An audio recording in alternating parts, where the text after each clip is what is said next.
Sir పోయిన సంవత్సరం ఇదే రోజులలో బాగరి వర్షాలకి ఈ దద్దనాల చెరువు పూర్తిగా మునిగిపోయింది. ఇప్పుడు మళ్ళీ వర్షాకాలం స్టార్ట్ అయింది.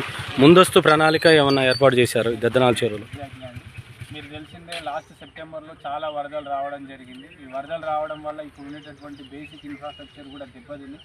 ఈ రోడ్లు కానీ ఇక్కడ ఉండేటటువంటి ముఖ్యంగా ఈ దద్దనాల చెరువులో ఉండే ఈ పంట కాలువ మనం చూసేదాన్ని పొంగడం వల్ల అక్కడ ఉండేటటువంటి ఇల్లు కూడా జరుగుతున్నాయి. ఎందుకంటే వాతావరణ శాఖ కూడా రాబోయే రోజులలో చాలా ఎక్కువ వర్షాలు గతం కంటే వచ్చే అవకాశం ఉంది. కాబట్టి అటువంటి రిపీట్ కాకుండా ఈ 100 రోజుల కార్యాచరణ ప్రణాళికలో భాగంగానే మనం వివిధ వార్డులలో డీసిల్టేషన్ ప్రక్రియ చేయడం జరిగింది.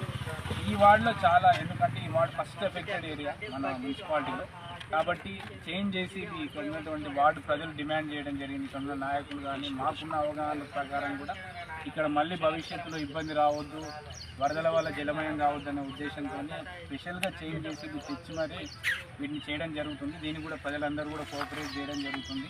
దీంట్లో వార్డ్ ఆఫీసర్లు కానీ, శానిటరీ ఇన్స్పెక్టర్ అశోక్ కానీ, వార్డ్ జవాన్లు కానీ, పారిశుద్ధ్య సిబ్బంది కూడా పాల్గొన్నారు.